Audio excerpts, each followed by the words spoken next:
चंद भारत के जो लिए बहुत एक मैं कहूँ कि खतरनाक खौफनाक गुजरे तो गलत नहीं होगा, क्योंकि भारत को हर जगह पर हमने देखा कि पिस्पाई का सामना करना पड़ा, लेकिन एक जगह उन्हें एक फ़ायदा भी हासिल हुआ। हालांकि मैं यह कहना चाहूँगी कि वो फ़ायदा छोटे अरसे के लिए, और इससे पाकिस्तान के अज़्म हौसले और जुर्रत को कोई फ़र्क नहीं पड़ेगा। नाज़रीन, भारत ने पाकिस्तान के साथ चाइना का भी ज़मीनी हिस्सा हथियाने की पूरी कोशिश की या पूरा इरादा रखा, नाकाम रहे। कुछ हल्के इस पूरे मामले को भारत की जानिब से कश्मीर और उसकी हकीकी हैसियत तब्दील करने से भी जोड़ते दिखाई दे रहे थे, क्योंकि भारत ने इस आइनी तब्दीली से न सिर्फ पाकिस्तान बल्कि चीनी सरजमीन का कुछ हिस्सा भी अपनी सरजमीन के तौर पर जाहिर किया है, जो कि सरासर बैनुल-अक़वामी कवानीन की खिलाफ वर्जी है। लेकिन ये बात मज़ीद इस तरह परेशान कुन है कि एक मुल्क जो एक के बाद एक बैनुल-अक़वामी कवानीन की खिलाफ वर्जी कर रहा है, अक़वाम मुत्तहिदा सलामती कौंसिल की करारदादों को भी तस्लीम नहीं कर रहा है, किस तरह से उसे सलामती कौंसिल का रुकन बना दिया जाए। इस हवाले से पाकिस्तान ने क्या कोशिशें की, क्या काविशें की, इस रुकनीत से क्या पाकिस्तान को कोई नुकसान पहुंचेगा? आप बताइए कि तहरीक इंसाफ ने इस हवाले से क्या कोशिश की या कोई काविशें उनकी हम देखें कि की गई हों? क्या मुखालिफत में एक वोट डालना, नकवी साहब, आपको लगता है कि काफ़ी था? पाकिस्तान ने क्या चाइना, अमरीका, रूस और जो दीगर ममालिक हैं जिनसे ताल्लुकात अच्छे हैं, जिनसे अच्छे ताल्लुकात उनकी बात कर रही हूँ, क्या इस रुकनीत को रोकने की कोशिश की उन ताल्लुकात का इस्तेमाल करते हुए? जहाँ तक इस चाइना की इशू की बात है, देखिए भारत अपने आप को बहुत अरसे से चाइना का एक बहुत बड़ा कंपेटिटर शो कर रहा है। वो अपने आप को शो कर रहा है कि मैं भी उतना ही मजबूत हूँ जितना चाइना मजबूत है। और चाइना जो एक डेवलप्ड नेशन है, जो एक पाकिस्तान का एलाय है, जो पाकिस्तान का एक दोस्त है और हमेशा एक साथ स्ट्रेटेजिक लोकेशन में साथ खड़ा रहा, वो is way more stronger, way more strategically inclined. और जब उन्होंने वो हरकतें जो आप और अपने नेबरिंग मुल्कों के साथ करते रहे, तो उनको जब चाइना के साथ की तो मुंह की खानी पड़ी।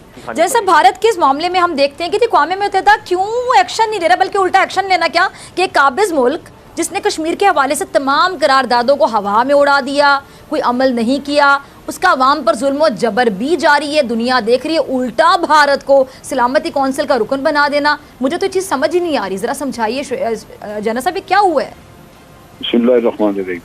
देखिए, भारत अकेला कैंडिडेट था, उसके मुकाबले पे तो कोई खड़ा था नहीं वहाँ पे, जिसकी वजह से कोई मुकाबला होता और फिर उसमें ये फैसला किया जाता कि इन दोनों में कौन बेहतर है और उसको वहाँ पे मेंबरशिप दी जाए। तो एक तो ये अलमिया था कि भारत का इलेक्शन तकरीबन आप कह लीजिए कि तयशुदा बात। दूसरी ये है कि मसाइल हमारे खित्ते के ममालिक के हैं, तकरीबन सारे मुल्कों के मसाइल हैं भारत के साथ, और भारत एक एक्सपेंशनिस्ट पावर है। एक वो मुल्क है जिसने कि अक़वाम मुत्तहिदा की करारदादें जो हैं उनको पामाल किया है, और उसके साथ साथ ये देखिए कि हर किसी की, यानी जितने भी हमसाया ममालिक हैं, सबकी ज़मीनों पे, सबके इलाकों पे उसकी नज़र है, और हर जगह वो कहीं ना कहीं पाँव फैलाने की कोशिश कर रहा है। अब ये सारी चीज़ें मौजूद हैं, लेकिन चूँकि ये खित्ते के मुल्कों के मसाइल हैं और खित्ते के मुल्क खुद आपस में मुत्तहिद नहीं हैं, भारत ने इनको अकेले अकेले डील करके, जैसे सार्क में उन्होंने पाकिस्तान को अलहदा कर लिया और फिर नेपाल और इन लोगों को धमका के बांग्लादेश वगैरह इनको साथ कर लिया। ये वो चीजें थी जिनकी वजह से खित्ते से भी कोई आवाज उनके खिलाफ नहीं उठी। अब चीज ये है कि भारत मेंबर बन गया, और भारत के मेंबर बनने से पाकिस्तान के लिए कुछ चैलेंजेस होंगे। उसके साथ साथ ये है कि हमें वहाँ पे ये भी मौका होगा कि जब भारत सिक्योरिटी काउंसिल में बैठा नजर आए तो हम अपना नुक्ता नजर जो है वो पेश करें, और हम पे डिपेंड करेगा कि हम कितना इफेक्टिवली करते हैं।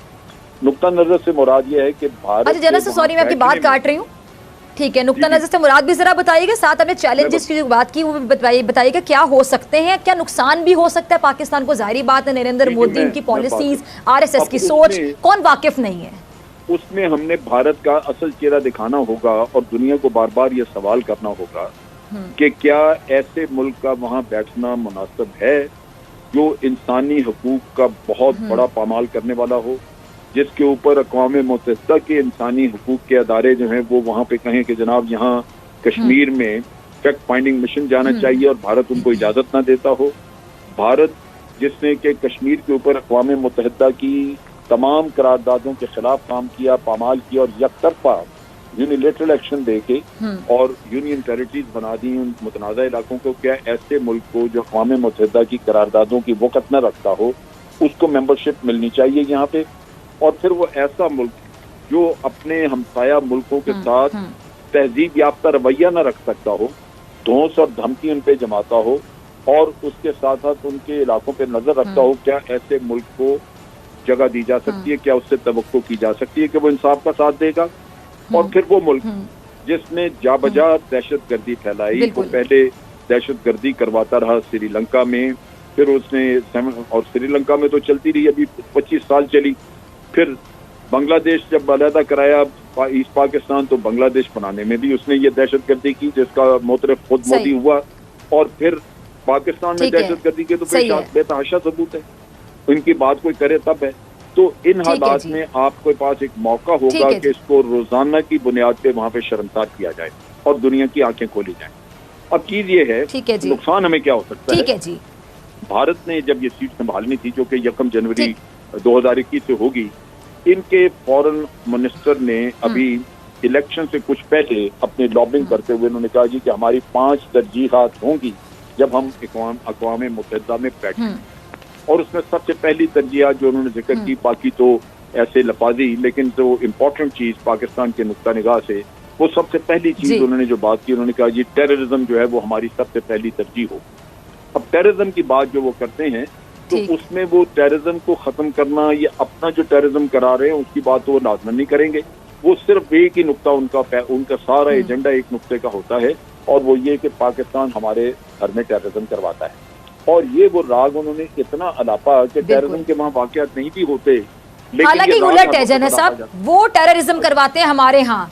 अब इसी से मैं एक सवाल निकालूंगी नकवी साहब आपके लिए, ठीक है जनरल साहब, आपका पॉइंट आ गया। बिल्कुल, मैं जरा डॉक्टर साहब मैं एक सेकंड जरा मुझे ये वजाहत कर जी कंप्लीट कीजिए। जी जी अच्छा, अब बात ये है जी जनरल साहब कि वो उनके मुल्क में कोई अगर दौरे पे आ जाए, कोई बाहर की शख्सियत आ जाए, जो जॉइंट कम्युनिटी इशू होता है उसमें लाजमन ये शामिल होता है पहला पॉइंट के हमसाया मुल्कों की तरफ से जो भारत में दहशतगर्दी कराई जा रही है हम उसके खिलाफ हैं, वो बंद की जाए जी।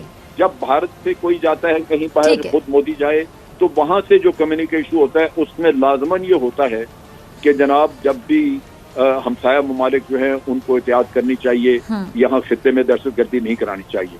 यानी वो पाकिस्तान को कोई लम्हा, कोई जगह, कोई मौका नहीं होता जहाँ बख्शे ना। और खुद उन्होंने अपने मासस में, उन्होंने अपने लोगों में, लीडर्स में, खा वो अपोजिशन का हो, खा वो, उसने ये चीज इतनी उनके ज़हनों में इंस्टिल कर दी है, डाल दी है कि वो हर बात पे कहते हैं कि जी पाकिस्तान तो दहशतगर्दी कराता है, तो दहशतगर्दी है कहाँ, लेकिन पाकिस्तान कराता है। अब चीज ये है कि हमें दहशतगर्दी से 70,000 लोग हमने मारे, हमारे लीडर तो कभी बोले ही नहीं। हमारी पिछली हुकूमत में जो लीडर थे उन्होंने तो बल्कि यहाँ तक कहा कि क्या हमें बॉम्बे में भेजने चाहिए थे लोग जो जाके ये वहाँ पे इतने 160 लोगों को मार दें। ये हमारे तो घर वाले हमें हमारे घर में बैठे तो हमें छुरी पीछे से घूमते थे, तो ये हमने तो ये भुगता। और फिर उसके साथ साथ यहाँ तैयब उर्दगान तक आए जो हमारे इतने करीबी दोस्त हैं, हम तो उनसे भी जॉइंट कम्युनिकेट ना करवा सके, जैसे कि जिसमें कहा जाता है कि जनाब कल बोशन यहाँ पे आया हुआ है, भारत के सबूत है, भारत को यहाँ दहशतगर्दी नहीं करानी चाहिए। हमारा इसमें सबसे बड़ा फेलियर हमारा अपना है। ठीक है, और मैं मिसाल दूंगा डॉक्टर साहब, हमारा अपना फेलियर, बिल्कुल सही कह रहे हैं, दीजिए फिर आप सबको जी जनरल साहब। आप देखिए जब पुलवामा का वाकया हुआ, जी जी, तो पुलवामा के वाकये के ऊपर इधर पुलवामा का वाकया होता है, घंटे के बाद भारत इल्जाम लगाता है कि पाकिस्तान ने यह काम कराया। शाम तक जी अमेरिका से बयान आ जाता है कि India retains the right to retaliate, France से ऐलान आ जाता है कि India retains the right to retaliate, Germany कह देता है, ऑस्ट्रेलिया कह देता है। किसी ने भारत से सबूत नहीं मांगा क्योंकि उन्होंने ये तस्लीम किया हुआ, उनके ज़हन में मौजूद है कि अगर भारत में कोई दहशतगर्दी का वाक़या या कोई ऐसा धमाका हो जाता है तो पाकिस्तान कराता है, क्योंकि भारत ने इतना उन लोगों को ज़हन नशीन कराया जैसे बच्चा इम्तहान के लिए कोई चीज रट लेता है। ये इस तरह बात हुई। शाम तक ये ऐलान होकर किसी ने भारत से सबूत नहीं मांगा। जब आपके बालाकोट पे अटैक हुआ किसी ने उसकी मजम्मत तक नहीं की, सबने हमायत की। तो आज जब वजीर आजम कहते हैं कि जनाब भारत फॉल्स फ्लैग ऑपरेशन करेगा, तो मैं कहता हूं वो क्यों ना करे। वो इसलिए करेगा कि उसको तो इंटरनेशनल एक्सेप्टेबिलिटी उसके नैरेटिव की मौजूद है। उसको तो जो वो कहता है कि जनाब पाकिस्तान करता है वो तो दुनिया ने पहले माना हुआ है। आपने क्या कोशिश की है उसको इस नैरेटिव को काउंटर करने की? आपने क्या बालाकोट के बाद दुनिया को बिल्कुल, बताया? यानी सोची समझी साजिश के तहत उन्होंने पाकिस्तान का जो इमेज बनाया, पाकिस्तान ने कितना सोचा, कितना समझा कि उस गलत इमेज को हमने सही कैसे करना है, जो कि गलत किया गया जानबूझ के भारत की जानिब से।